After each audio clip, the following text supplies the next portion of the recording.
I have the big bad Boo Daddy himself, Sir Orin Felix.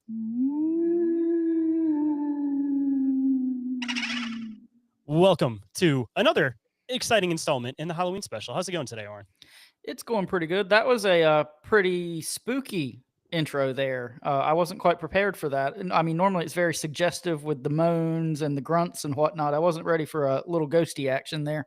Well, I was trying to keep it a little bit more PG, but I realized afterwards, just now playing it, that there's an F word in, the intro to me starting up. So I guess that totally contradicts So you done fucked up is what you're saying. I done fucked up, but at least we don't have moaning in the beginning. So it's a little bit more, it's R instead of X-rated at least, right? It's like California clean.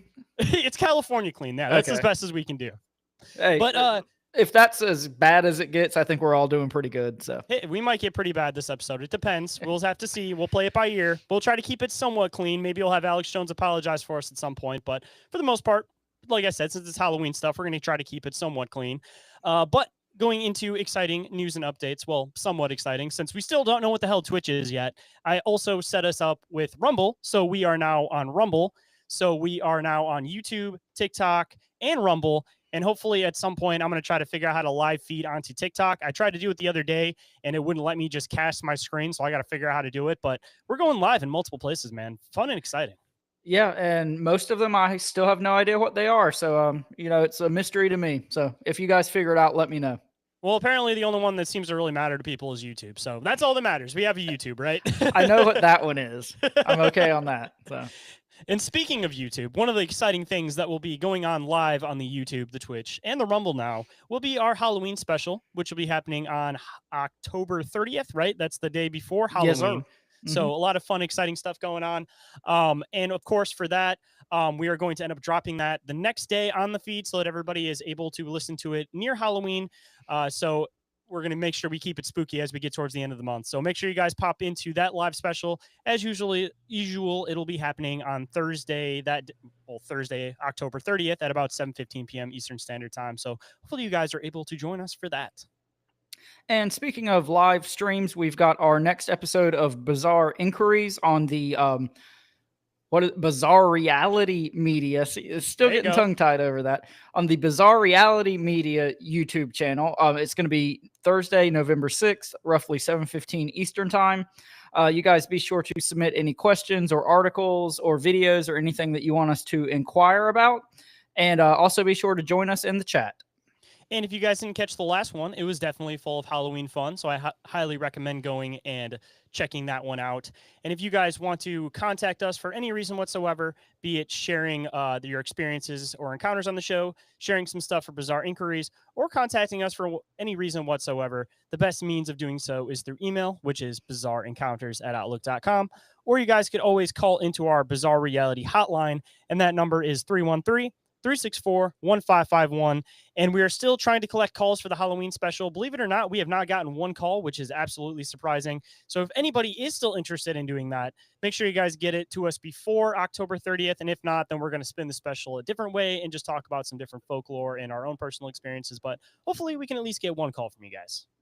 And if you guys would like to support the show, Shane, tell them how they can do that. First and foremost, you guys can go and check out the Bizarre Reality Media Patreon. 2 tiers available, ad-free/early access and full access. And with full access, you get video content. You guys get bonus episodes. You get the 0.5s of inquiries. A lot of fun, exciting stuff. So definitely worth going and checking out. And if you guys want to see what it's all about, there are 7 days free trials available. And you guys can also check out the Bizarre Reality Media merch store. See, still getting me tongue-tied. There's a lot of Bizarre Reality Media merch store. It's all the bizarres. Tricky. I go into one of the other ones because half the time when I go to announce Bizarre Inquiries, I end up saying Bizarre Encounters. So, I mean, whatever. We just got to own the word, like I said. But anyway, the merch store. You can check it out. T-shirts starting at the absurdly, might I say, spooky low and oddly specific price of $15.68 plus shipping. And of course, you guys can scoop some awesome Halloween cryptid gear. So definitely right now is the time of year to go and check that out. And if you got, and I know times are tough out there, but if you guys would like to support us in some other ways, how can they do so, Warren? Well, first off, they can leave a review. You guys can always go and follow the show on Instagram and Facebook. You can share the show and like, share, and subscribe and all the internet things. And you guys, of course, can catch live shows on the Bizarre Reality Media YouTube, Twitch, and now Rumble channels. A lot of cool places to catch us. And everything we've mentioned is in the link tree in the show description. So tonight's episode is something that Shane has put together for our kind of month of Halloween we're doing here. Something that we haven't really touched on too much on the show, so I'm excited to kind of dig into some old-timey folklore and some real Halloween type stuff. So Shane, why don't you tell everybody what we're going to be talking about tonight?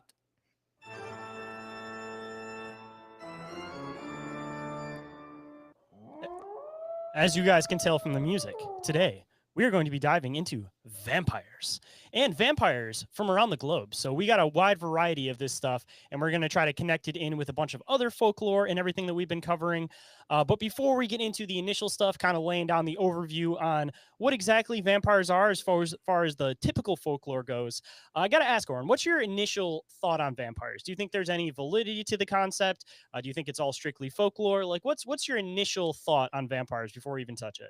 So, without getting too deep into some stuff I want to share at the end when we do kind of thoughts and theories and things of that nature, I think, like a lot of things we talk about on the show, the whole nugget of truth idea, I think, whatever was the impetus for a lot of these vampire legends, I think very well could be based in fact. I think that could be a real thing. And I think it could touch on a lot of things, like you said, that we talk about on the show. So, I'm excited to get into this one and, kind of pick your brain about it as we go. But yeah, I definitely think there's some validity to it. And I think it could be very much a issue of language like we talk about all the time. See, I see vampires as almost kind of like the thing with werewolves, that there is some validity to the concept, but because of the name and the folklore based around it, everybody kind of throws it off as fiction. But as soon as you connect in, werewolves with Dogman stuff, or you start connecting in vampires with some of these, I guess you could say dark, energetic type beings, then it completely makes sense. But you kind of have to understand the root folklore, understand where people got the ideas from, and then kind of pick out your own what was stuff that was just created through playing telephone and retelling stories.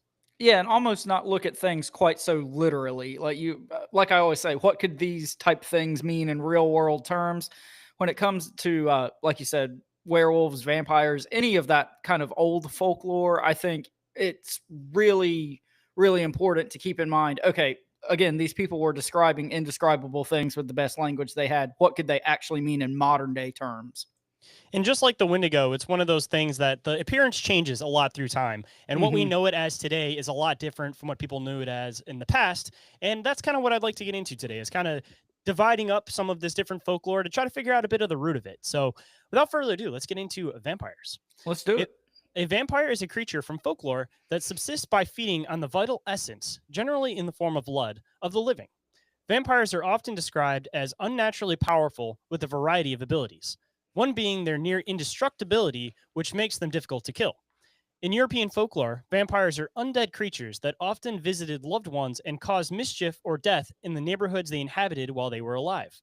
They wore shrouds that were often described as bloated and or ruddy, which means having a healthy red color, or dark complexion, which is much different from today's gaunt, pale vampire that dates from the early 19th century. So already right there, you already have a pretty big difference in appearance, where originally they were kind of described as these like kind of dark complected, reddish, like darkly complected creatures. And today we know them as these like pale, gaunt, undead vampire like beings. So already right there, kind of a weird differentiation. So kind of what I think about this, and I know you're going to touch on it a lot more throughout the notes, is it's one of those situations where media and movies and basically pop culture has really like flavored people's perception of vampires to such a degree that that's kind of just the accepted norm. It's almost like a situation where, we really don't have any idea what dinosaurs actually fucking look like, but everybody just assumes they look like Jurassic Park. Like, that's what I kept thinking as I was reading through these notes. Like, basically, Bram Stoker's Dracula and the old Universal movies have kind of become the de facto depiction and what people assume a vampire is, even if that's not totally accurate to the folklore. The attractive vampires. That's what everything's kind of shifted into today. Like Twilight? When you're a vampire, you become very sexy. Yeah, as Whoa, crap! I'm forgetting the name because I haven't watched the show in so long. Whew! What We Do in the Shadows. Nandar. There it is. As Nandar says, he became a vampire to be sexy. So I mean, some people. Vampiric entities have been recorded in most cultures, but the term vampire likely comes from a Slavic word, such as the 11th century Slavic upire, which describes a blood-drinking undead creature in Eastern European folklore. The word spread from Slavic languages, possibly through Turkish or Greek influences, and entered Western Europe in the early 18th century, eventually reaching England through France. In modern times, the vampire is generally held to be a fictitious entity, although belief in similar vampiric creatures such as the chupacabra, reptilians, certain demonic entities, or even energy vampires is seen as less fictitious amongst the researcher community. Early folk belief in vampires has sometimes been ascribed to the ignorance of the body's process of decomposition after death and how people in pre-industrial societies tried to rationalize this, creating the figure of the vampire to explain the mysteries of death. And do you have any comments before I keep going on? Nope, I think I'm good right now. Because I purposely kind of laid down the whole thing with energy vampires, and I know that you probably wanted to dive into that at some point. I think that might be the only reference I do, so I didn't know if you want to take that opportunity, if you're going to wait till a little bit farther on. I've got a whole list of notes that I'll kind of save for the end, if that's okay. Okay, so we'll get back into energy vampires for everybody that's heard of that concept, but yeah, we're going to circle back around to it. Yeah, we'll circle back around. While vampire myths are rooted in folklore, they have often sparked interest from scientific perspectives. Some researchers believe that certain medical conditions may have contributed to the development of vampire legends. For example, porphyria, a rare genetic disorder, causes sensitivity to sunlight and can lead to symptoms resembling those attributed to vampires. Another theory suggests that the spread of infectious disease, such as tuberculosis, may have fueled vampire myths. In communities affected by these diseases, the sight of emaciated, pallid individuals may have led to the belief in blood-drinking creatures. The charismatic and sophisticated vampire of modern fiction was born in 1890. However, with the publication of The Vampire by the English writer John Peldori, the story was highly successful and one of the most influential vampire works of the early 19th century.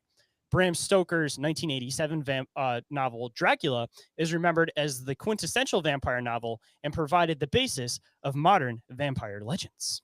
Just like we were saying. Yep, exactly. And just so you know, vampires want to be very, very clear about this. I don't say blah, blah, blah. Just want to make sure that everybody knew that. Vampires do not say blah, blah, blah. Was that an Adam Sandler vampire? Yeah, that was from Hotel Transylvania. I had to throw that in once at least because my kid forces me to watch that movie on an endless loop all the time because we've been slowly watching him as a family and he's made it to the fourth one. Forces you to, I bet. I enjoy it. I mean, I don't care. There's a lot of good cameos in those movies. You know, there's Bigfoot, there's Yetis, there's a bunch of these folklore creatures. People can think what they want, man. Hotel Transylvania is a pretty good movie. Maybe we'll have to do a deep dive on Hotel Transylvania. We'll just cover all the different creatures that it cameos and how they either had him correct or had him totally messed up. Because the Bigfoot, I'm going to call him out on that one. It's literally just a Bigfoot. Okay, so not scientifically accurate, you don't think? No, not a scientifically accurate. Does it have dermal ridges? Sasquatch. It might. I don't know. You don't get to see the bottom of the foot. You only see the side of the foot and you hear some grunting. So, I mean, okay. I guess that's maybe similar to some regular Sasquatch encounters that you typically see the footprints and hear grunting, but not close enough for me. But getting into creation of vampires. And the way that I kind of did this list, we're kind of going to do it where we dive into how they're created, how you defend against them, how you kill them, and then we'll dive into some of the vampires from ancient folklore, kind of going around the world. But hopping into this section, creation of vampires. There are a few variations on how vampires come to be, depending on the folklore of the region. In Slavic and Chinese traditions, any corpse that was jumped over by an animal, particularly a dog or a cat, was feared to become one of the undead. A body with a wound that had not been treated with boiling water was also at risk. Talk about a weird one. Somebody could become a vampire if a cat or a dog, hops over the dead body, or if wounds weren't addressed by boiling water. So kind of a weird connection, right? I mean, the wound thing, that kind of makes sense. The dogs and cats jumping over the body, I can see why that one didn't kind of catch on. That's not nearly as romantic as a lot of the vampire lore that we've got nowadays. I almost kind of wonder if that maybe connects in with the whole idea of like familiars, maybe. that it was a matter of maybe they thought that like witches could possibly like create vampires or make somebody become a vampire. So maybe they thought the whole like dog or cat, probably mainly cats, jumping over a grave might have been like a way of a witch's familiar, like finishing the hex or something like that. That's the only way it really makes sense to me. Well, I think you touch on that a little bit more here in the next paragraph. So that's kind of an interesting thought. In Russian folklore, vampires were said to have been witches or people who had rebelled against the Russian Orthodox Church while they were alive and had come back due to black magic. So yeah, there you go. Also kind of continuing on with that. So, I mean, two different regions, but kind of gets around to somewhat of the same point. Mm-hmm. In more recent folklore, vampires are created when a vampire bites and or gives a human their blood, which turns them into a subordinate vampire, sometimes known as a thrall. When in a clan situation, the blood drunk generally belongs to the head vampire. Drink some of this, Michael. Be one of us. In some cases, the thrall doesn't completely become a vampire until their first taste of blood. Any thoughts on this one before we hop into the next section, sir? Nope, I'm good. I'm going to let you keep rolling. All right, so preventing vampires. In case anybody is in a situation where you might need to prevent them. Here's exactly a list on how you do so. Certain practices were soon put into place to keep the dead from rising again as the undead. Such practices included burying a corpse upside down, placing agricultural objects by the grave to appease the spirit itself or potential demons, severing the tendons at the knees or spiking the foot, body, or clothes to the ground to keep them from rising. The Roma, which was an Indo-Aryan ethnic group with origins in northern India, drove steel or iron needles into the corpse's heart and placed bits of steel in the mouth, over the eyes, ears, and between the fingers at the time of the burial. They also placed hawthorn in the corpse's sock or drove a hawthorn stake through the legs, which is, I think, the origin of the whole put a stake through the heart, but it kind of combined the two because you had steel and then you put the spike somewhere else, and then it kind of seems like it kind of became one thing. But that makes sense.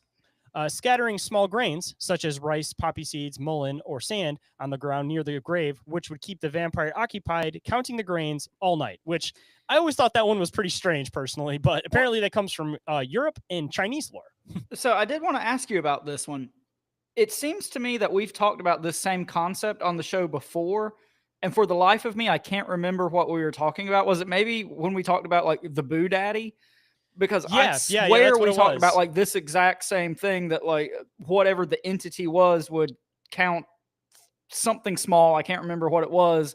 And that would like kind of keep it at bay. Do you have any recollection of that? I'm pretty sure it was the Boo Daddy, but I think we've talked about that with a couple different things. Mm-hmm. And hopefully nobody takes this the wrong way, but I think that I might know where part of this lore possibly could have came from. So obviously everybody hears the whole like side of the whole like Jewish thing with they were the ones that were in charge of all the money. They were the ones that were in charge of collecting debts, loaning money out, all of these types of things. So I feel like around this time, probably people associated money counters with evil. So in turn, maybe some Jewish people with evil. So I feel like the whole concept of throwing down the like rice or poppy seeds or mullein or sand and having to sit there and physically count it up, I feel like was an association with them seeing the like money collectors as evil. Cause it almost kind of seems like it's, I don't know, it just seems close to me. That's kind of like where I've always personally connected it. No, I think that's definitely a good point. And, you know, like we've talked about with a lot of these older pieces of folklore, there's oftentimes a very kind of racist element to a lot of this stuff. So, I mean, I think that would be par for the course with a lot of other things we've talked about. Like I said, trying to associate evil with evil. They see the people that were collecting money as evil. So we'll kind of get into it a little bit further on where they kind of telephone concepts into the vampire concept. But you guys will see that as we get a little bit farther on. But here's another way. Placing a wax cross and piece of pottery with the inscription Jesus Christ Conquers on the corpse. Further measures include pouring boiling water over the grave or complete incineration of the body, placing something, including a lemon, garlic, or even a brick in the mouth of the corpse suspected to be a vampire, shooting a bullet through the coffin. This was a Romanian thing. For resistant cases, the body was dismembered and the pieces burned, mixed with water, and administered to family members as the cure. So kind of weird. They would feed the family member of the deceased, or they feed the deceased family member to the family, hoping that they wouldn't become vampires. So Apparently, cannibalism keeps you from being a vampire. Is that what we just figured out? apparently, according to, I don't know who came up with that one, but apparently consuming the flesh makes you not become a vampire, which the whole concept of becoming a vampire is consuming flesh. So tell me how that one works. Well, I guess it's not technically flesh at that point. It's a double negative, right? Yeah. And just to throw in some fun facts here, if anybody wondered where the whole garlic concept came from with vampires, here's a little section for you. Garlic is associated with vampires due to the blend of folklore, superstition, and literary history that portrays it as a repellent of evil and the undead. Its potent scent and medical properties, which ancient cultures linked to warding off spirits and diseases, contributed to the idea that it could ward off vampires. Bram Stoker's novel Dracula solidified the association in popular culture, making garlic the most famous supernatural making it the most famous supernatural defense against vampires. So kind of linked in from multiple different places, but then basically got fine-tuned established from Dracula, which is where it seems like most things were fine-tuned established. But little fun fact for you, because I was always curious where the associations, particularly with garlic and vampires, came from. But okay, because I've even heard of some vampire folklore where like garlic doesn't affect them. So I don't know. Clearly, trying to connect and make sense out of it connection, I think. But well, it's probably one of those things where different regions had their own mythologies and their own different details. And like you said, Game of Telephone throughout the years, a lot of this stuff kind of got combined into one homogenous vampire mythology. Exactly. For resisting cases, the body was... I already read that part. Did I double read that part? Yeah, I did double read that part. Oops. In Bulgaria, over 100 skeletons with metal objects, such as old plow bits embedded in the torso, have been discovered. So in Bulgaria, they kind of did the same thing that they were doing in other countries where they were embedding him with things. And this seemed to have become a normal thing within multiple different countries. So I feel like at that point, there has to be, if there is validity to the vampire concept, there clearly has to be something with impaling them, because that is seen across almost everywhere. Right. But the question of what material, because it seems to be a mixture of steel and wood, depending on who you ask. Yeah, like we say a lot of times, I mean, just the details kind of vary from case to case, but we're all talking about the same thing here. Exactly. And getting into defending against vampires. Yeah, they don't like that. You can't defend against these things. You can't even talk about it. They don't like it. They hiss at you. They're coming out of the shadows, and they're hissing at me, man. So before they get me, let's get into this. Okay. In lore, various items and simple rituals were often used to keep away not only vampires, but other types of undead. Warding magic is also known as atrophic. I typed this out to not butcher it, and I'm still doing it. That's still hard to read, even with the atropaic. There it is. Atropaic, from the Greek to ward off. Specific defenses against vampires include garlic, wild rose, hawthorn plants, which were obviously mentioned above. Sprinkling mustard seeds on the roof of the house was said to keep them away. This may also relate to the counting of fine grains used in previous measures mentioned earlier. Also, sacred items such as a crucifix, rosary, or holy water. Modern fiction has expanded the concept to include any religious symbol wielded by a sincere believer of the relevant religion. For instance, a believer in Judaism could hold the Star of David to ward off vampires. But I don't know. I feel like, the lore says that it specifically is crucifixes, but of course that's coming from like the European perspective on things.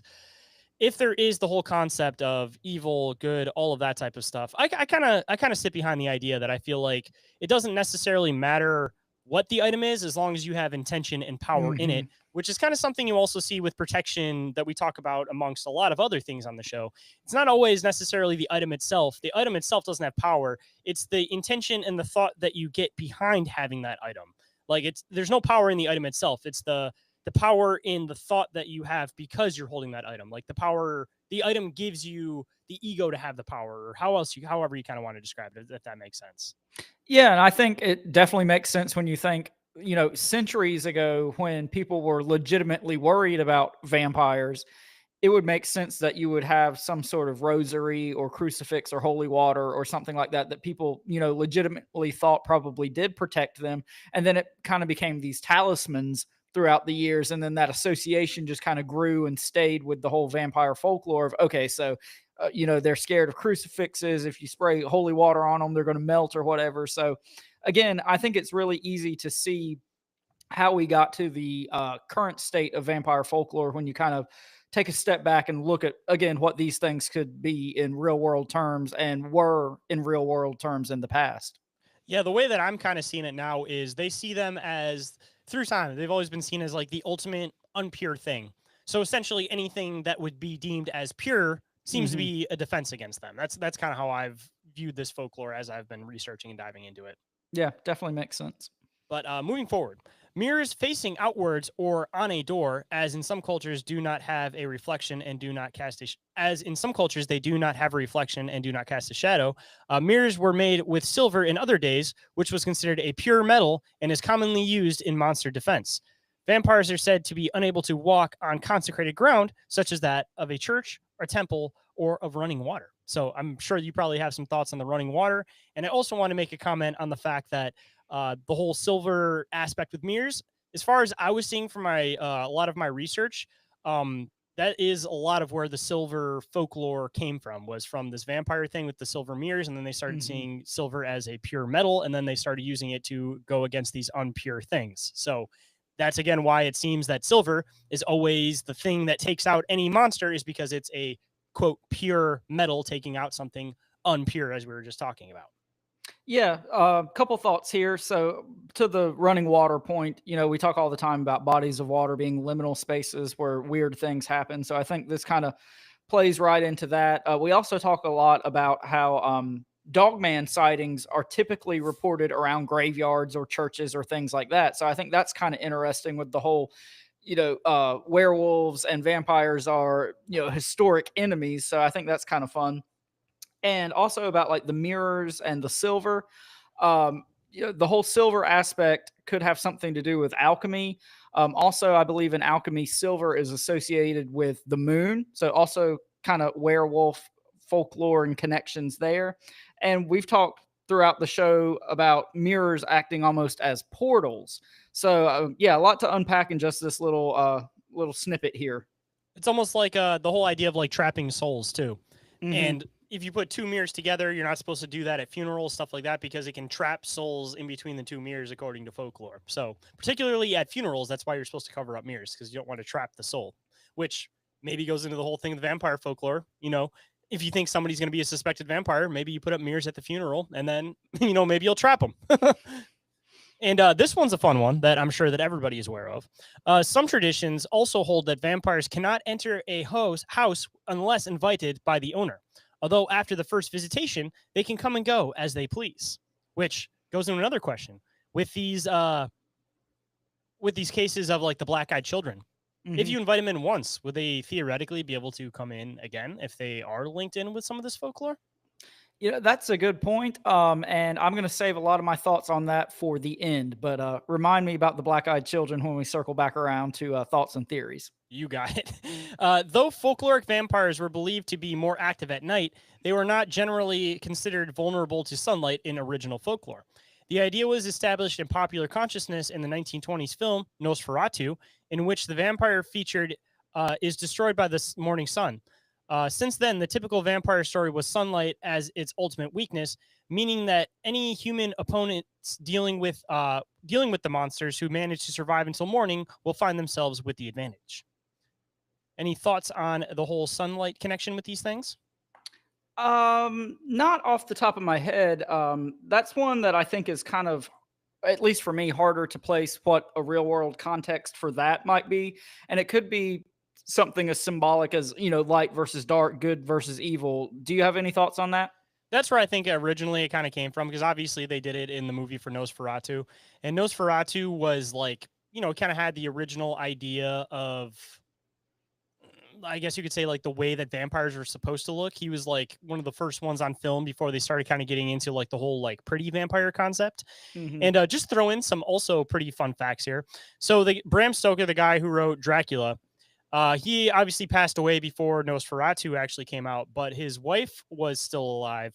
And as far as I don't know how exactly it ended, but she got into some like big legal battle with the guys who created Nosferatu because she was saying that they basically copyright Dracula and like stole his story. So yeah, I don't remember what the end result was of that. Obviously, the movie never got scrapped and never got put down or anything like that. Maybe she ended up collecting money off of it, but also just kind of a funny detail. Yeah, that's pretty funny. But hopping into destroying vampires. Methods of destroying suspected vampires vary, with staking the most commonly cited method, particularly in southern Slavic cultures. Ash was preferred wood in Russian and the Baltic states, or hawthorn in Siberia, with a record of oak in Silesia. Potential vampires were most often staked through the heart, though the mouth was targeted in Russia and northern Germany, and the stomach in northeastern Siberia. Piercing the skin of the chest was a way of deflating the bloated vampire. This is similar to the act of burying sharp objects, such as sickles, in the corpse so that they may penetrate the skin if the body bloats sufficiently while transforming into an undead. Any thoughts on this one before I hop into the next paragraph? I know that there was kind of a lot shoved in that one paragraph. So, No, I think I'm good on this one. Decapitation was the preferred method in Germany and Western Slavic areas, with the head buried between the feet, behind the buttocks, or away from the body. This act was seen as a way of hastening the departure of the soul, which in some cultures was said to linger in the corpse. In the Balkans, a vampire could also be killed by being shot or drowned, by repeating the funeral service, by sprinkling holy water on the body, or by exorcism. And you got any thoughts on this one, again, before we hop into vampires from around the world? Nope, but in the next sections, I do have some stuff to add in, so I'm going to let you keep rolling. Perfect. And I do have some pictures for this next section because, of course, when you're talking about folklore and stuff like that, of course, people want to have some type of visual representation. So for anybody that's watching the video, I got a few pictures up. The first one, of course, you got to have some Nosferatu. So Nosferatu. And with that, we'll be hopping into a case, and you also have some vampire deflecting objects, which I forgot to bring up earlier. So I apologize, guys. And now hopping into the first one that we're going to be talking about today. The origins of vampire lore in Mesopotamia. Vampires, as we know them today, might owe their existence to the ancient civilization of Mesopotamia, dating back to around 800 BCE. The Edimu were one of the first recorded vampire-like creatures. These vampires were believed to be the spirits of the dead and roam the earth, seeking out victims to feed on while they slept. According to Mesopotamian mythology, Edimu were created when a person was not given a proper burial or if the deceased ghost sought vengeance. The Edimu were not solely revenge-driven. They were also thought to bring diseases and misfortune to anyone around. People took precaution to appease these spirits, such as performing a specific ritual and offering sacrifices. The fear of the unknown and the necessary of appeasing the dead were central themes that contributed to the early development of vampire myths. And here's a cool visual representation of what these things looked like. Of course, being chased by Anunnaki, which just makes it that much cooler, but just had to throw that one in there. Yeah, so I think there's a lot to unpack in this section. First off, like you said, the kind of Anunnaki Mesopotamian connections.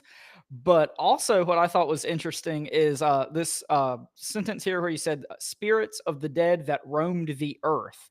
And that kind of, to me, sounds a lot like, the whole disembodied spirits of the Nephilim idea. And connecting in with the this guy, so it almost kind of looks like an angel chasing a demon in a weird way. Exactly. And so I could definitely see how these kind of Nephilim legends and folklore kind of was morphed throughout the years into what we now consider vampire folklore. But also it says seeking out victims to feed on them while they slept. That also gets back to kind of like incubus and succubus and things like that, and even like modern day abductions and UFO visitations. So yeah, just a lot to unpack here. And that's why specifically earlier in the notes, I said certain demonic entities. I figured that you probably want to come back around to that, but incubus and succubus, of course, being two of the ones that I was referencing in that. But, yep, for sure. Diving into a little bit farther, we're going to be diving into Greece. So the Lamia and the Vryakolicus of Greece. Moving westward, Greek mythology introduces us to the Limia, a child-eating monster associated with vampiric qualities. Lamia's story is one of tragic and horror. She was a beautiful queen who became a monster after Hera, Zeus's wife, cursed her. Hera's curse turned Lamia into a creature that devoured children, driven mad by the loss of her own offspring. Lamia's tale highlight the themes of feeding and reproduction, commonly in many vampire legends. The idea of sucking the life force from living, often through blood, becomes a reoccurring element in the folklore that followed. Lamia's ability to transform into a beautiful woman to lure her victims mirrors the seduction nature attributed to vampires in later literature and popular culture. And just as an added piece here, because I know this picture is a little bit not sitting correctly, but let's see if I can bring it up a little bit. So you can see her face. Well, you can kind of see the bottom half of the body, but unlike the Gorgons, these things did not turn people into stone, but they have a lot of the same appearance. They were typically depicted as having this beautiful woman-like quality to the top half of their body. There you go. Then you see it a little bit better. And having this serpent-like tail to the bottom half, but they could transform and get rid of that serpent-like tail in order to lure in their victims. Yeah, again, a lot to unpack here. That could definitely get back to kind of Garden of Eden and the serpent and reptilian type things, and also the themes of reproduction and blood and transforming into beautiful women to lure their victims. I'm going to save a lot of my thoughts on this for the end, but again, kind of UFO abductions, succubus, incubus type stuff popping up here again. See, I'm glad that you're starting to see this, because this is where I want to get into, was starting to get into this differentiation here. I think that we're talking about a lot of the same archetype, but in different formats. Mm-hmm. That being like the means that there are clearly these creatures that exist all through different folklore. They all have different appearances, but we basically took all of the pieces of that, put it into one thing, and now we view it as folklore. We're talking about a bunch of individual things that all share the same qualities that eventually kind of blended up to become the same thing. But like we were kind of talking about a little bit earlier with Men in Black, with the Black-Eyed Children, there's all these different things that have these qualities of vampires, but they're all different, which is what I'm saying, that I think that we took all these pieces, put it into one thing, and that's why it seems so ridiculous now, is because it's actually a blended piece of a million different creatures that all kind of carry the same archetype. Well, and here again, other than like all this stuff kind of getting blended together throughout the years, you have to consider the language aspect of this. And okay, if you take the literal words at face value from hundreds of years ago, yeah, it's going to sound ridiculous. But again, you've got to think about what these type of things could mean in modern day real world terms. And as we've seen just so far, there's a lot to unpack in this folklore and this mythology that connects to a lot of things that nowadays people are at least coming around to the idea that, maybe this stuff isn't so ridiculous. And I just want to throw this in here because we have a comment in the chats. Person says, I installed mirrored closets doors across from each other and opened a portal. A full-grown man stepped out of it 7 feet away from me, stood there for a second and vanished. I could have pooped myself. I think I definitely would have pooped myself. Oh, I definitely would have pooped myself, man. That's one of those things like Ouija boards, man. You just they don't have any inherited badness to them individually, but once you start like messing with them and putting intention behind them, that's when you start falling into an issue. So if you have the thought that you're going to have bad things happen with mirrors or a Ouija board in your house, you probably just shouldn't put that in your house, because you already are projecting that intention on those items. Yeah, there's definitely something to just the whole concept of mirrors acting as portals. And I think, like you said, especially these older mirrors that have silver in them, I think that only exacerbates all these kind of qualities that can kind of make spooky things happen. So this next one, as you can already see from this picture, you're definitely going to be interested in, because it's already starting to connect with what you were mentioning in that previous one. Mm-hmm. Vryakulikas are not known to drink blood. Instead, they are said to eat flesh, specifically the liver of their victims. In 1645, Greek scholar Leo Alidicus claimed that any who were evil or wicked, as well as having been excommunicated by the bishop, could become a Vryakulas. Upon death, their bodies could sweep up, causing all their limbs to distend, yet the bodies were hard to the touch. Anyone who looked upon the creature would die of fright, but if they spoke of it, the Vryakulikas would disappear. It was believed the devil controlled the Vryakulikas, allowing them to walk around day and night and use them to spread diseases through small villages. As the stories were so closely tied to region, the only way to destroy a Varikalicus was with prayer or fire. And one, if you kind of follow on as this folklore kind of transitions a little bit, going through the years and everything, it almost kind of starts turning into a sleep paralysis demon. Like the way that they describe it, the way that they depict it. It originally kind of starts off as this more physical thing and then kind of starts turning more into this like demonic entity type being. But the whole specifically eating the liver of their victims, I thought was kind of interesting. Yeah, that's definitely an interesting detail. And I think a lot of the description of this creature could be boiled down, at least initially, to kind of like cautionary tale type situations where, before modern medicine and sanitation and vaccines and things like that, people had to be like legitimately worried about spreading disease. And in a similar way to like the Wendigo acting as like a cautionary tale, I can totally see how, if you don't shun these dirty and sick people, you're going to turn into a Via Calica, and then we're going to have to burn you at the stake. So no, I can totally see how this mythology could have started off as something kind of mundane and then morphed into kind of what we see it as today. And this is like, weirdly enough, one of like the foundation roots for like the true vampire folklore that they talk about in movies, which is this whole idea that not only do they come and they start like taking over like a town, but they also start spreading disease throughout the town. Like for anybody that's seen Nosferatu, specifically like the newest one, this is like one of the main concepts of the movie is that the entire town around this thing starts getting sick. So I feel like this is probably the roots for the whole sickness aspect, on top of the whole thing that more than likely a lot of these people that were claimed to have been vampires were probably people that had some type of illness or sickness. Yeah, definitely. And then, of course, it's spreading after their death only kind of extends that folklore. Yeah, for sure. I definitely agree with you there.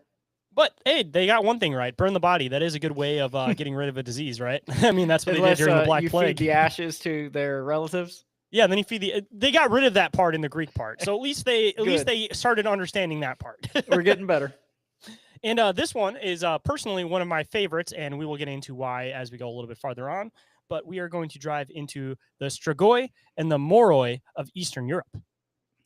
Eastern Europe is perhaps the most fertile ground for vampire myths, with tales of Strigoi and Moroi dominating the region's folklore. Unlike the romanticized figures of popular culture, these vampires are most accurately described as walking corpses without souls. The Strigoi were believed to rise from their graves to haunt the living, feeding on their blood to gain strength. And this is why they're my personal favorite. These were the vampires used for the FX's show, The Strain, which if you haven't seen that, I highly recommend it, especially leading up to the Halloween season. And I believe that it was based on a book series. So also probably worth going and checking out the book series. I never got around to it, but The Strain, as in the show, is absolutely fantastic. And moving on a little bit into the Moroi. In Romanic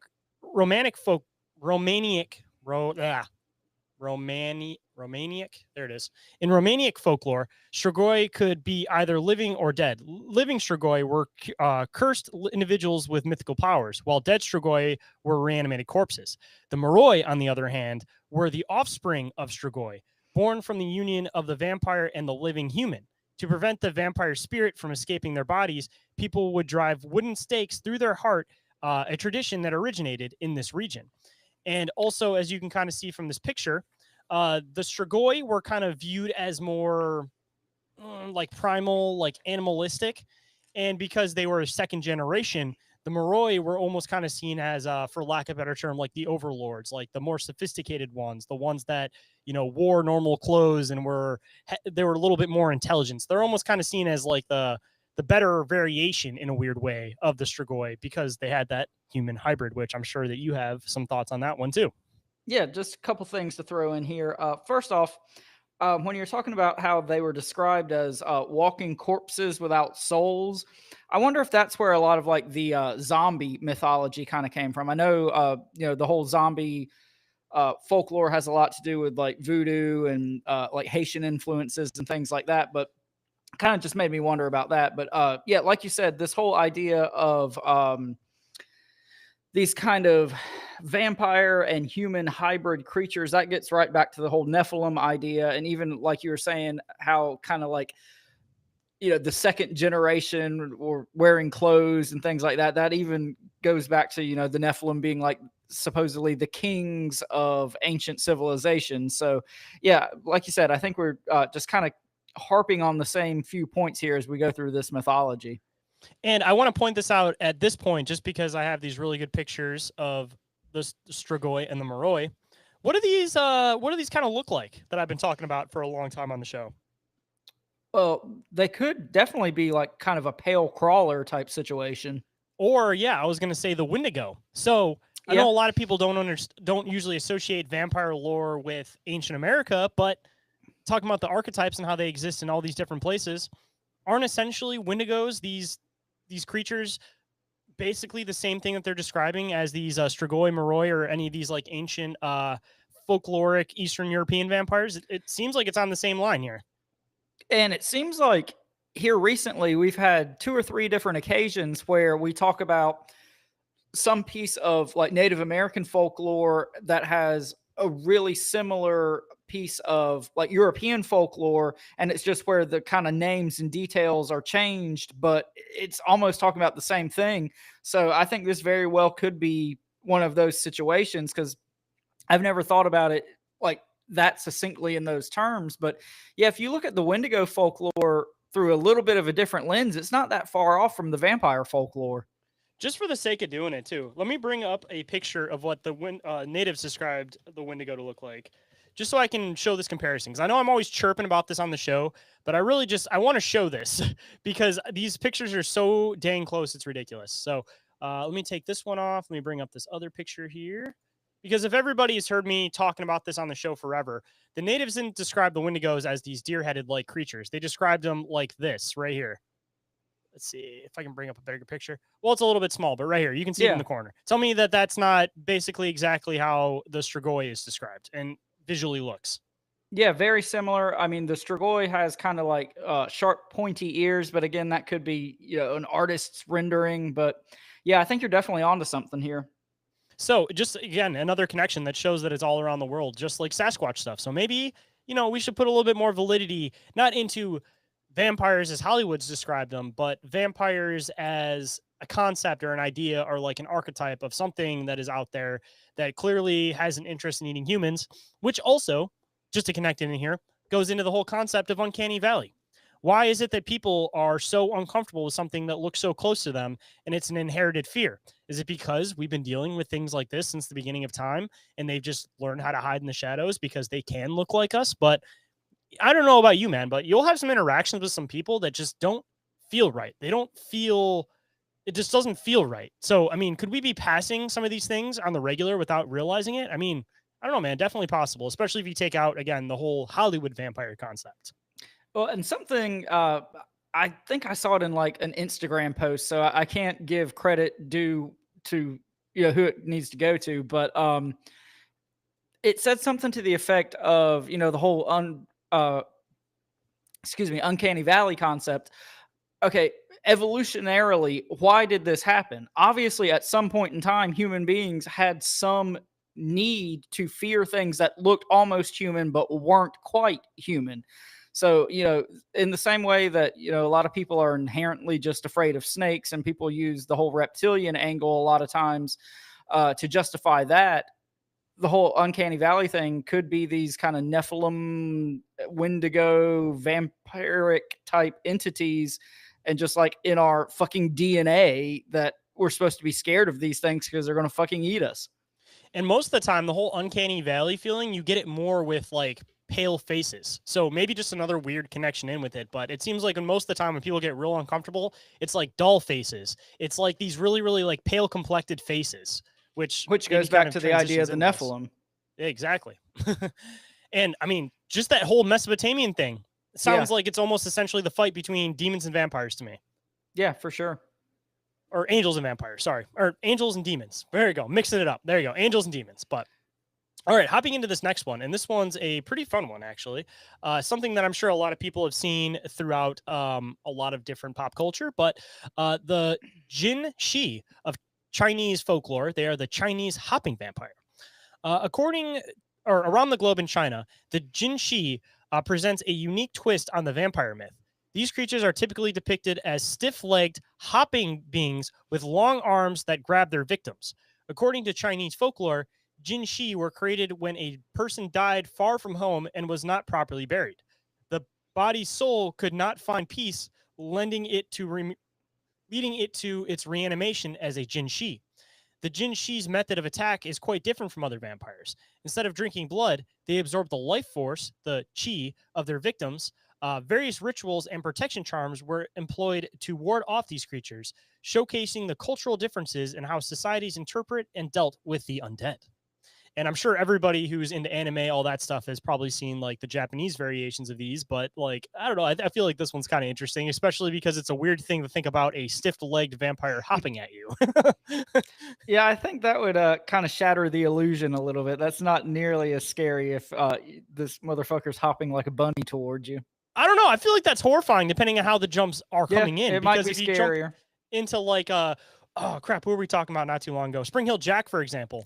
I mean, those would be some pretty scary jumps if this guy just hops in out of nowhere or hops out of nowhere after attacking you, man. If it's like little bunny hops, then yeah, that's not scary. But if this thing's like jumping from like roof to roof, then that's horrifying. Well, in my mind, that's how I visualized it, like hopping little bunny hops, like they had moon shoes on or something.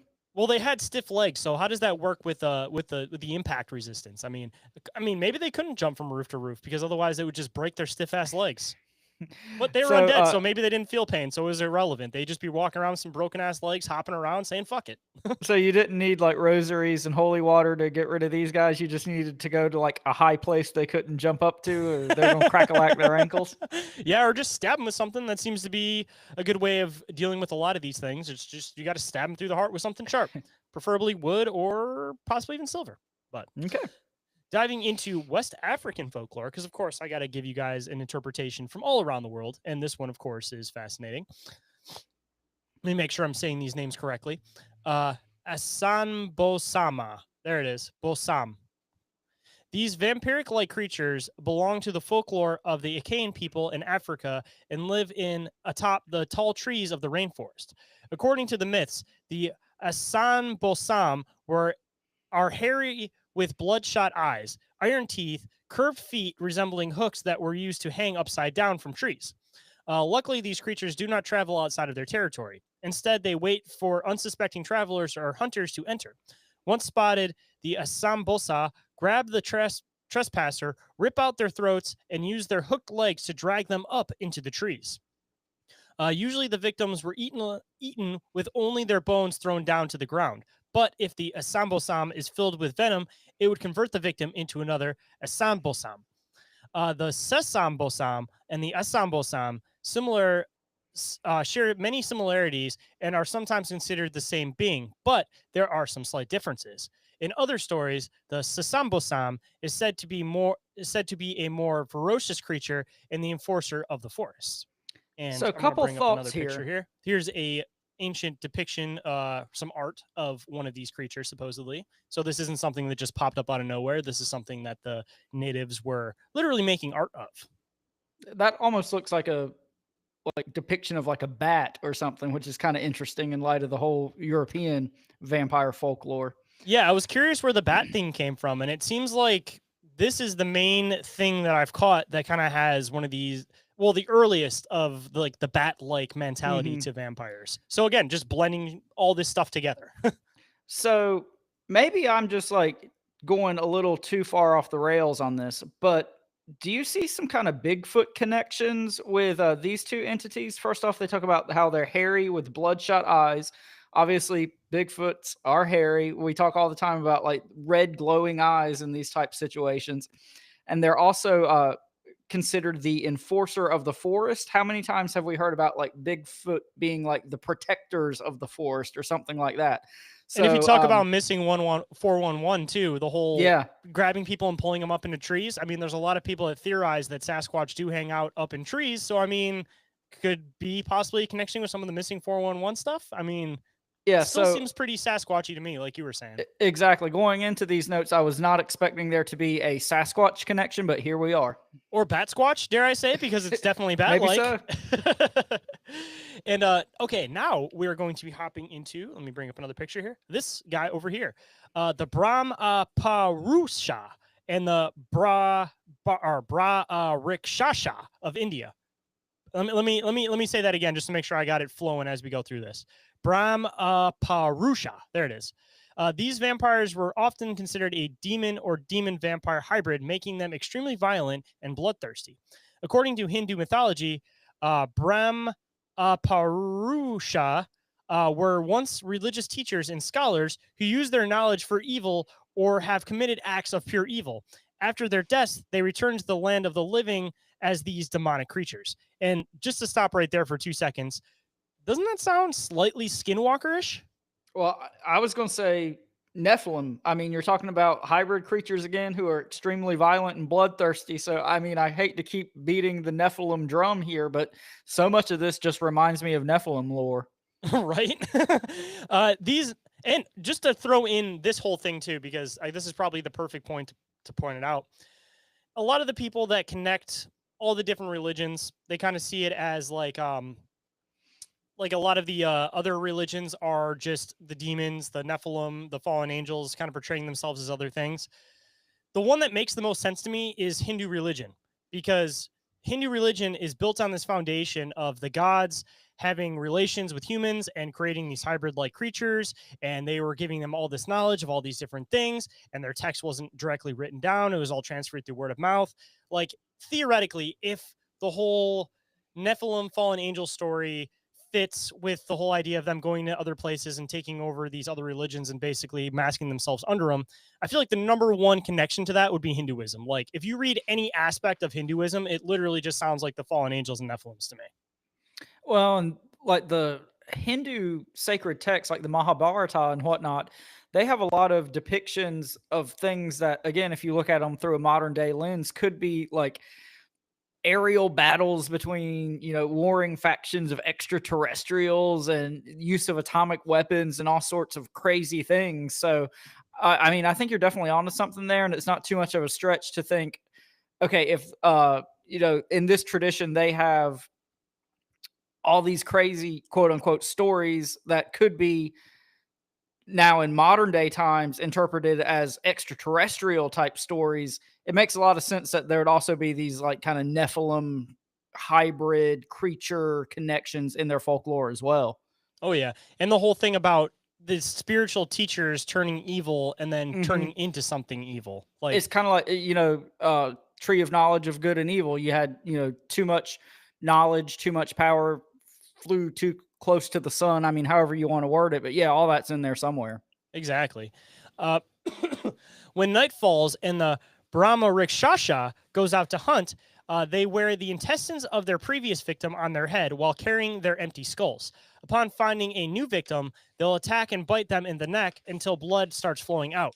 The Brahma Rikshasha will fill the skull cup with the new blood and drink from it, dancing around as the victim dies. Once dead and drained of all their blood, the Brahma Rikshasha rip open their victim's skull, eat their brains, and place their intestines around their neck as their trophy. According to legend, when they hunt, these demonic vampires never just stop at one victim, and terrifyingly, there appears to be no way to stop them.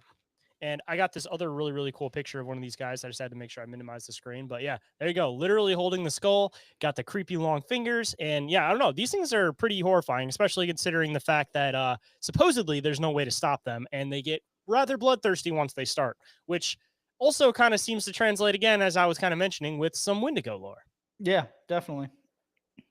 All right, hopping into, let's see, the next one. So when I was originally trying to find stuff from America, this was the first one that I had found before as I was reading through these notes again this next time, started connecting in some of the Wendigo stuff. But for the sake of it, I want to add one in from the Americas. So let's get into the Los Bombians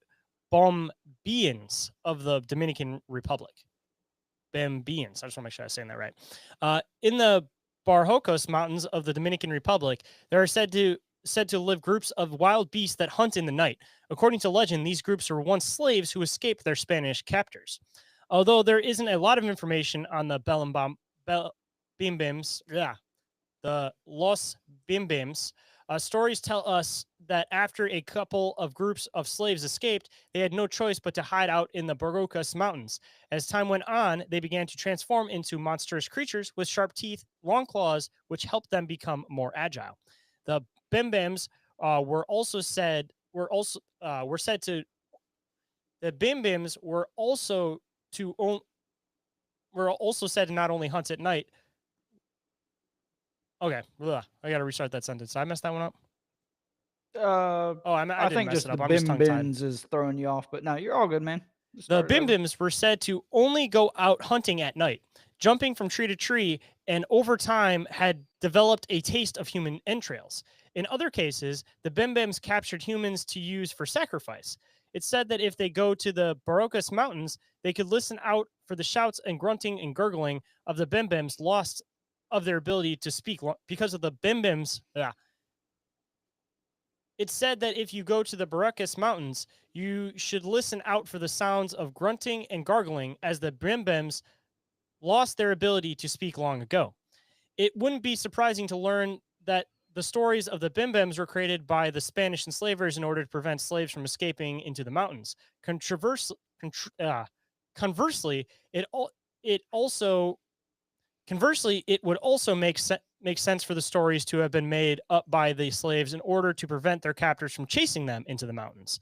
Either way, we might never know for sure how the legend of Bim Bims really started. And I apologize for all the skipping over words on that. Like you said, the whole repeating Bim Bims thing kind of messed me up on that one. I was doing really, really good for most of the show, and that one completely messed me up. The Bim Bims got you. But the Bim Bims. So again, not to go too far out in left field, but it seems to me like there's some kind of feral people connections with this section. You got, these groups of wild beasts living up in the mountains. They started out as normal people and over time began to transform into monstrous creatures, developed a taste for human flesh, captured humans for sacrifice, lost their ability to speak. And again, that kind of can get back to missing 411 type ideas and connections to Bigfoot and all this other stuff we've been talking about. I was going to say, and this has like a mix where it has kind of like some of the Sasquatchy stuff, like we were just mentioning, but it also talks about the hooked fingers and the hooked claws. So it kind of goes back into that African, like the African bat-like creature folklore stuff too. So this one's almost kind of like a blending of multiple things, which would make sense if it was slaves that were probably coming from Africa and the Spanish that were coming from Europe, blending folklore together and essentially creating these things. Well, yeah, that would make a lot of sense, being the Dominican Republic and kind of like Afro-Caribbean trade and all that kind of stuff. So it would make sense to me, just from a historical perspective, that there would be a lot of overlap between those folklores. And for this one, at least, I think there's a lot of validity to this one, not for the sake of vampires, but for the sake of the story of, one, either trying to scare people away from going out to the mountains, or two, trying to scare the enslavers from coming into the mountains. Yeah. But you get into the whole feral people story. You get into the whole aspect of these people were slaves that were taken to a foreign land and they just took off into the woods. They were probably speaking their own native language, which probably sounds like something that was completely made up to everybody that was around. Like, I don't think that there was this vampiric quality to this one. I think it was just a matter of people that were slaves getting thrown into an environment that they were not familiar with and essentially just resorting back to their primal feral instinct because that's all they could do in that situation. Like, I think this is real, but not in the vampire sense. Yeah, I definitely agree. I think this is kind of one of the most interesting real world quote unquote cases we've talked about. And diving into a more modern case, and this will be the last one, kind of wrapping it up with vampires from around the world, and then I'm sure you can get into all the different cool stuff you want to get into. But this one, of course, is a very famous story, so I wanted to make sure that we brought some attention to it. The Highgate Vampire. And this is Highgate Cemetery, if anybody wanted to see what it looked like. The Highgate Vampire was a sensational media story and urban legend that gripped London in the late 1960s and early 1970s, centered on the Gothic and overgrown Highgate Cemetery. Reports of a tall, dark, shadowy figure with glowing red eyes, along with instances of strange animal mutilation, led to public speculation that a vampire was stalking the area. Two figures in particular helped fuel the frenzy. David Ferret, a paranormal investigator who first wrote to a local newspaper about a gray figure, and Sean Manchester, a self-proclaimed vampire hunter and exorcist who was quick to declare the entity an actual king vampire from Romania, of course. Hard to argue with that logic. Yeah, hard to argue with that logic. And here's some of the newspaper article in case you want to see how crazy they were being, walking up to this thing with, their crucifix and their metal or their wooden spear all ready to go, like in every single generic vampire movie. The growing public and media attention, intensified by the fierce and public rivalry between Ferret and Manchester, who challenged each other's claims and methods, came to a head on Friday the 13th, March 1970. Of course, because why else? When else would it come to a head? Following a television broadcast about the phenomenon, a mob of vampire hunters armed with stakes and crucifix scaled the cemetery walls, as you could probably see in that picture. This resulted in significant vandalism, with tombs being broken into and corpses desecrated as the panic-stricken crowd searched for the undead. While no vampire was ever officially found, the unsung hysteria led to the arrests and cemented the legend as the bizarre chapter in modern British folklore, demonstrating the power of media and urban legends to entice the mass public. Yeah. Demonstrating the power of media and urban legends to incite mass panic. And this is a more modern thing because with a lot of the vampire stuff, you know, people kind of date it back to essentially early 1900s and later on. But this was literally in the 1960s, 1970s that people were freaking out about a vampire being in Highgate Cemetery.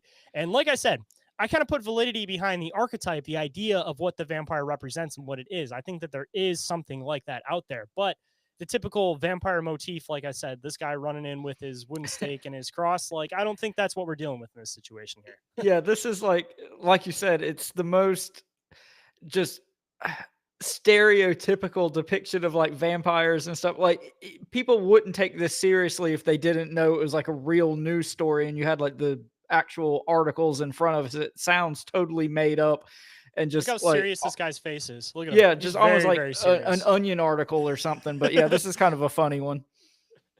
But that's all I have for the modern vampire stuff. And I know that you had some stuff that you want to dive into to kind of extend on this. And of course, I have to bring back up the concept of the Black-Eyed Children to remind you that, of course, we want to dive into that one a little bit. I wrote it down in my notes. I think we're good. So yeah, not to kind of derail you here at the end, but again, this was a super fun episode. Thank you for putting it together. I think there's a lot of fun things to unpack and fun connections with other things in this vampire folklore. Just some things I wanted to touch on real quick and kind of pick your brain about. So first off, you know, one of the main things in vampire folklore is this focus on like blood. And there's also a big sexual aspect to a lot of these vampire legends. And improper burial. That's one of the other main components. Yeah. But specifically the blood and sexuality, that kind of reminds me of a lot of like modern day UFO abduction cases. You know, how many times have we talked about the phenomenon or aliens or whatever being kind of infatuated with human sexuality and reproduction and also blood? So some interesting connections there. And like we kind of talked about, there's a lot of connections between vampire folklore and more modern tales about like incubus and succubus and nocturnal visitations. And that also ties into abductions. So is there anything you want to kind of hit on there before I move on to some of my other thoughts? I just want to point out the fact that if you are kind of correlating this with abduction stuff, maybe not necessarily the short grays, but the tall grays, look at the depiction. I mean, it kind of fits the vampire idea and the concept. So again, going into this idea that I don't think that vampires as we know them today are a thing, but all of these different dynamics of these unpure entities that we deal with all getting thrown into one stockpile kind of created this folklore. But we are dealing with things like this, but you have to look at them as these individual bases from other countries in different places. But clearly you're dealing with some type of thing that is an apex predator to humans, and the depictions of that kind of wildly change. But I mean, inevitably, I feel like the food chain will shift. So if we are at the top of the food chain, there would have to be something that would come out that would kind of correct us. So even going off of just how evolution works, if you're kind of viewing it from that point, like theoretically, there would eventually have to be something that is created to kind of even out the numbers of the apex predator. Yeah. And I mean, even if you want to go a step further, like that's a very like kind of real world quote unquote possibility to explain these things. But if you want to go back to like the phenomenon or the others, as you like to call them, we talk all the time about, you know, this phenomenon wearing masks and changing with the times and presenting itself like people expect it to be presented. And so it kind of makes sense to me that back in ancient times, hundreds of years ago, this more vampiric type entity was what the phenomenon used as its mask. And now it's more kind of extraterrestrial or things of that nature.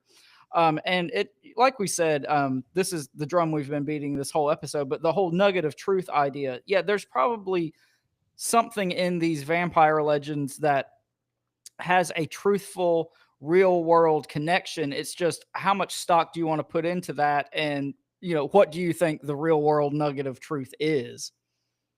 I mean, for me at least, if I had to try to look at the root of all of it, like I said, the depictions kind of change, but the general depiction that I get is these like pale zombie-like creatures. Even though the original folklore, they're kind of seen as a little bit darker. I'm going to talk about that in a second. Maybe it was just because of the regions and stuff they were coming from, and as they became more of like a nocturnal being, they kind of changed a little bit. But yeah, I guess I'll kind of let you throw in your point. Yeah, so I'll just kind of close out some of the random thoughts I had before I wanted to get to my main point. But we already talked about kind of the Nephilim connections, disembodied spirits roamed the earth, fed on victims while they slept, hybrid creatures, violent, bloodthirsty, captured children, all that stuff. But the real thing I wanted to talk about is connections between vampire folklore and the Men in Black.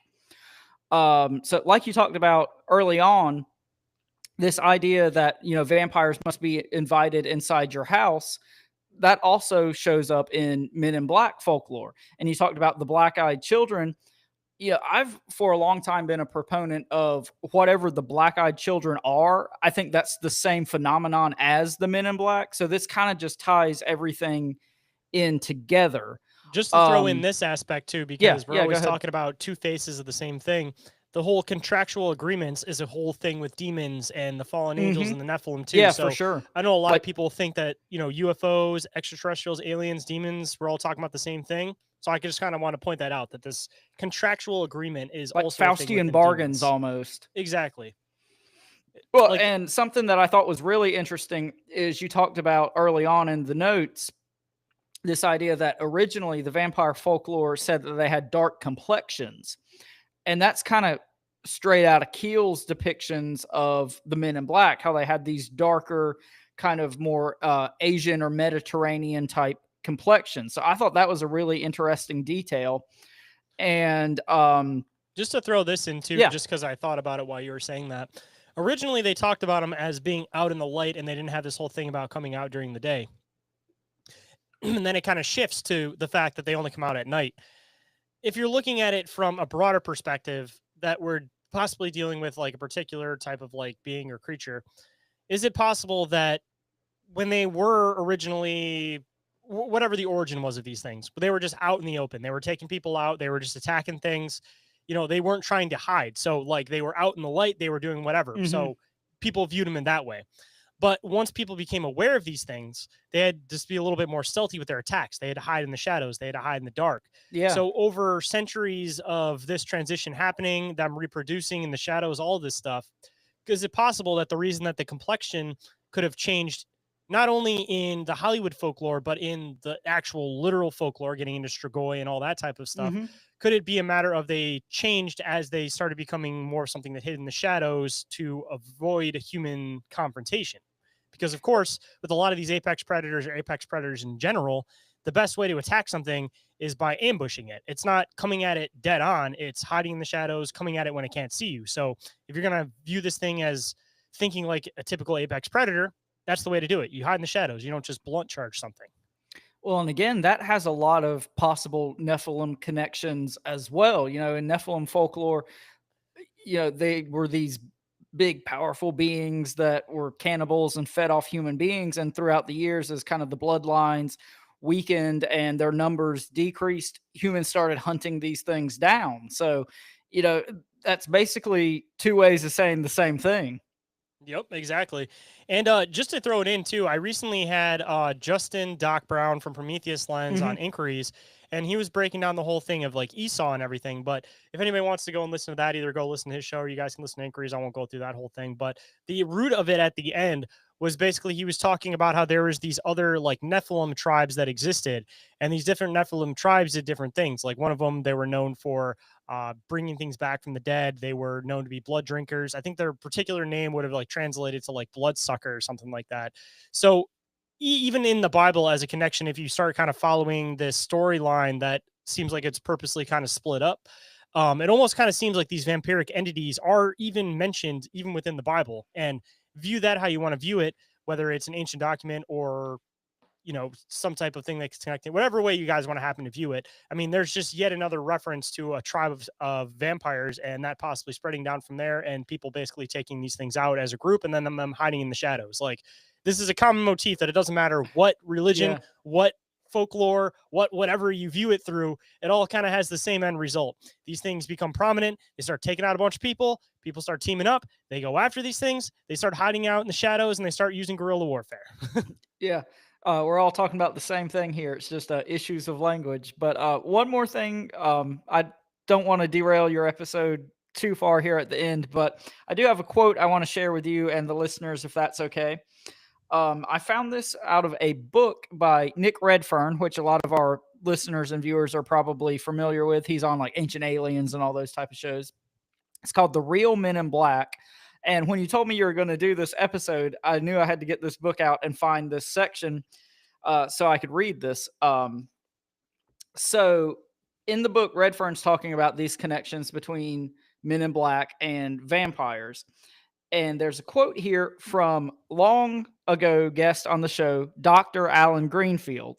One of the craziest people we've ever had on the show. With the initial best line of, "Oh, I get it. You're the conductor. Choo choo choo." But anyway, so that's an old episode. You guys should go check it out. If any of y'all have watched the Hellier documentaries, you've seen Greenfield on there. Super interesting guy. But anyway, in this book, there is a quote about Greenfield talking about this connection between Men in Black and vampires. So if you'll let me just kind of indulge for a second and read this quote. Greenfield says, quote, "The thing about the cases that Keel, Barker, and a number of others were most interested in is that these Men in Black don't seem to be human beings at all. They seem like they have to make an effort to appear human. It's like they're trying to project their existence from moment to moment and having a lot of trouble doing it." He continues, "In some cases, people feel that the Men in Black have sucked energy out of the air. So you have vampire comparisons, psi vampires. Whatever they are, they seem to draw their energy from the environment around them." Greenfield also says, "Maybe the Men in Black are generated by fear. I have a hunch that fear may be a major factor in generating a good deal of the phenomenon of UFOs in general. Although there seems to be some separate intelligence that is involved too. I don't think it's all generated pure and simple by the witness. But what happens is the witness experiences a kind of fear. Barker thought it was a combination of eroticism and fear, which we kind of talked about a few minutes ago. And he danced around that issue because of the times he lived in and because of certain paths of his personal life that he kept private at the time." And here's the part that I thought was really good. "It seems to me there is a kind of sexual panic that is the ingredient that produces or predicts the manifestation of the coming of the fear-inducing beings. And that would range from the Men in Black and their threats to the alien abduction phenomenon and their physical examination angle, which contains all sort of sexual overtones." So here we go again. The phenomenon growing, changing, wearing masks. It all has this sexual reproduction aspect to it. And in centuries past, they presented themselves as vampires. Maybe now they're presenting themselves as aliens. So sorry to go kind of long-winded there at the end, but I had a lot of thoughts to share. Well, I wanted to throw this in too, and I'm glad that you brought that up because it kind of comes around full circle with what I was about to bring up. If you take out the human aspect of this, it seems like there's a lot more validity to it. And the way that I mean that is if you take out the fact that werewolves turn, or the humans turn into werewolves, and you just have the creature itself, you have Dogman, there's a lot more validity to that. Exactly. You have the whole concept of the Greys. They're not, us. They're kind of like they're mixing with our DNA, and then they're creating this other subvariation. Same with the Nephilim. You have this whole thing that there's something other than us, and then they reproduce with us, and then you have this subvariation. Same thing with these. If you take out the human aspect that these things were originally human, then it seems like it might have more validity to it. If you're dealing with another creature, another being altogether, then it seems a lot less crazy because somebody isn't turning into this thing. Yeah. And the other point that I want to point out is with the Strigoi and the Moroi. The Moroi were the offspring of the Strigoi after they had reproduced with humans. So even within some of the folklore, it specifically kind of states that the originator isn't human. Yeah. So for me, at least, like I said, that adds more validity to it, because the whole idea about a person transforming into a monster in a literal sense seems a little bit more out there to me than a monster creature existing and then reproducing with people in some sense, and then it starting to need the human factors after that. Because even the Sasquatch stuff, you look at the DNA for Sasquatch, what do you get? Female human, unknown male DNA. So a lot of these creatures, like, clearly we're dealing with something that isn't rooted in humans. And I feel like with a lot of the vampire folklore, everybody roots it as it's a human turned into this thing. And I don't think that that's the case. And the farther that I've dug into this, the more validity it's kind of brought to vampires for me that that is the case, that we're dealing with a whole separate subspecies of things that is reproducing with us, which again gets full circle back into the Greys with the Nephilim. Like, it's clearly just the same story that's getting repeated. So is there validity to that story? Is it just a common trope? But for me, at least, considering that these things popped out in different points all around the world, all around the same time, and people have connections with each other, my assumption would be that we're dealing with something other than us, that reproduces with us. Wholeheartedly. I'm not going to belabor my points too much more. I've taken up too much time here at the end, but yeah, I think you're absolutely correct. I think that the nugget of truth is there. I think that whatever these legends were based off of is a very real thing. And I think it could be, like we always say, one person's angel or demon is another person's extraterrestrial. One person's vampire is another person's Nephilim or Men in Black. And I think, like we always say, we're all talking about the same thing here. And I think it's another case of the phenomenon growing and changing and wearing masks. So let me throw this in here too before we completely wrap up, because I asked you in the very beginning what your initial thought was on vampires. At least after what we talked about today, what's kind of your thought? Like, do you put validity into it? Like, what's your closing thought after just at least hearing the information from today? So, just did it bring more validity to you, or did it kind of take more away? That's kind of what I'm hitting at. Yeah. So in the past, just from like this kind of this Red Fern book and talking about the connections between vampires and other things that we put a lot of stock in on this show, I already thought there was like some nugget of truth there, and it was based off of some real world thing. And after going through all these historical depictions from around the world and seeing all these other connections to all sorts of things we talk about on the show, mostly Nephilim, I'm more convinced of the validity of what inspired the vampire myths being a real thing than I ever was before. So I really appreciate you putting this one together. This was a super fun one to kind of dig into a lot of the connections. And I hope I didn't go too off the rails there at the end. But like I said, once you told me what you were talking about, I knew I was going to have a lot of thoughts. No, I was hoping you would at the end, because my whole thing is I wanted to try to lay down the groundwork, and you've kind of connected it more in with the modern day stuff. So I'm glad that you threw all that stuff into the end. I figured with this one, the reason I didn't get into like energy vampires, Men in Black, and Black Eyed Kids was because I figured that you were probably going to fill in the gaps enough. So I'm glad that you did on that one, at least. No, I think we worked out being a good team on this one. But do you have anything else you want to end with? Kind of any take home points for the listeners? Well, all I can say is that this was intended to be a Halloween episode, so I hope that you guys enjoyed it as a Halloween episode, and hopefully we'll bring something else Halloweenish, maybe, because we had something that kind of shifted around with our guests next week. But all those feels, hopefully we did something a little bit different from typical vampire stuff for you guys. Hopefully we've connected it into some real world stuff for you guys, and hopefully we can bring more validity to at least the archetype of vampires, to hopefully kind of pull it away from folklore and maybe make you guys realize that maybe we are actually dealing with something that might be out there. Well said. And if anyone would like to get in touch with us for any reason whatsoever, or to be a guest on the show, Shane, tell them how they can do that.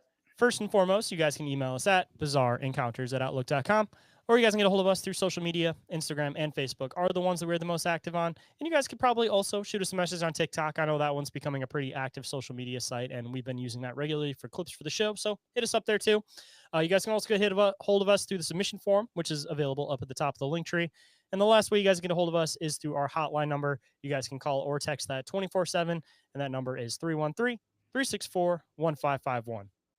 And you guys, be sure to show some love to our friends and sponsors of the show. We've got our buddies Rick and Hans with I Know Squatch for all your squatchy gear needs. We've got our buddy Dave, a.k.a. the Snarly Yow with Snarly Yow Natural Products. And we got our buddy Joe with Crypto Theology for all your wowable Halloween quiptids. When you're a Vampire got mad at you. Okay. And don't forget to check out our other awesome friends with affiliate links, Dimension Devices and Sticker Mule, with some additional discounts and credits available for you guys, with more information on that available down in the show notes. And as always, everything we've mentioned is in the link tree in the show description. And just like I remind you guys every single episode, but particularly in the month of October, I definitely feel like I need to remind you guys to always, always stay bizarre. Bizarre. Bizarre. Vampires is Nephilims? I became a vampire to suck blood and to fuck forever.